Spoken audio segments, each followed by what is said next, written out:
నమస్తే welcome to ప్రజా ప్రతినిధి న్యూస్. సూర్యాపేట జిల్లా 10 కేజీల గంజాయిని స్వాధీనం చేసుకున్న సూర్యాపేట జిల్లా పోలీసులు. ఇద్దరు నేరస్తులు అరెస్ట్, 2 సెల్ ఫోన్లు స్వాధీనం. తక్కువ సమయంలో ఎక్కువ డబ్బులు అక్రమంగా సంపాదించాలని కామారెడ్డి ప్రాంతానికి చెందిన ఇద్దరు వ్యక్తులు విశాఖపట్నం నుంచి సుమారు 10 కేజీల గంజాయిని కొనుగోలు చేసి తమ స్వస్థలంలో అమ్ముదామని సూర్యాపేట మీదుగా జనగామ వైపు వెళ్తూ తిరుమలగిరిలో పోలీస్ తనిఖీ ఉంటుందని భావించి తొర్రూరు మీదుగా వెలుటకు నాగారం ఎక్స్ రోడ్ వద్ద అనుమానాస్పదంగా ఉండటంతో వారిని విచారించగా వారి వద్ద నుండి సుమారు 10 కేజీల గంజాయి స్వాధీనం చేసుకోవడం జరిగింది. అటే గంజాయి విలువ సుమారు 2,45,000 ఉంటుందని వారిని అరెస్ట్ చేసి రిమాండ్ కి తరలించడం జరిగిందని డీఎస్పీ కార్యాలయంలో ఏర్పాటు చేసిన మీడియా సమావేశంలో కేసు వివరాలు వెల్లడించిన సూర్యాపేట డీఎస్పీ ప్రసన్న కుమార్. అందరికీ నమస్కారం.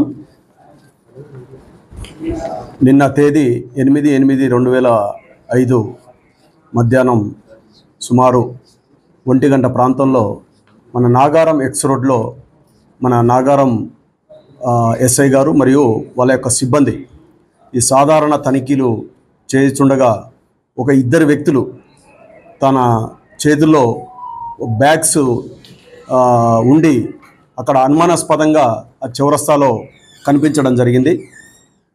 వెంటనే మన ఎస్ఐ గారు మరియు సిబ్బంది వాళ్ళ దగ్గరికి వెళ్ళగా వాళ్ళు ఇమ్మీడియట్గా పోలీసును చూసి పారిపోవడానికి ప్రయత్నించుతుండగా వెంటనే వాళ్ళను అదుపులోకి తీసుకొని వాళ్ళని తనిఖీ చేయగా ఆ బ్యాగుల్లో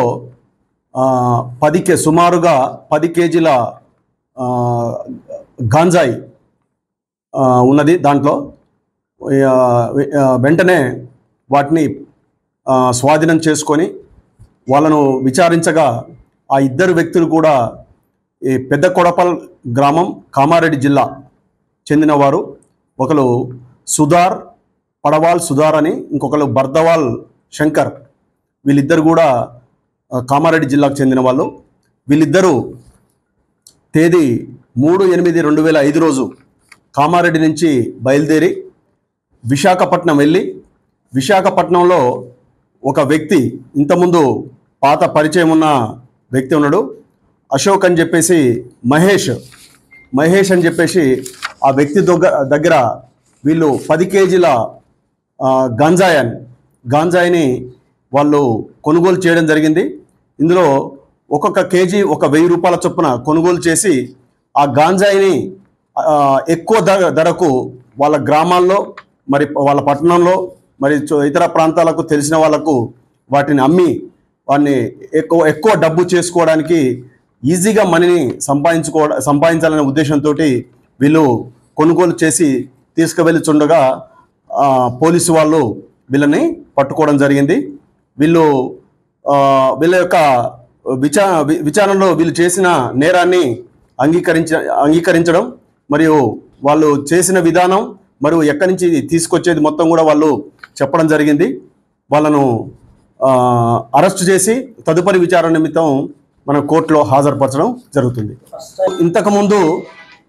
ఇంతకుముందు ఎక్కడ ప్రస్తుతం విచారణలో భాగంగా ఇప్పటివరకు అయితే వీళ్ళ మీద ఎక్కడ కూడా కేసులు నమోదు కాలేదు. ఇప్పుడు తదుపరి విచారణలో ఏదైనా కేసులు ఉంటే వాటిని కూడా పరిగణలోకి తీసుకోవడం జరుగుతుంది.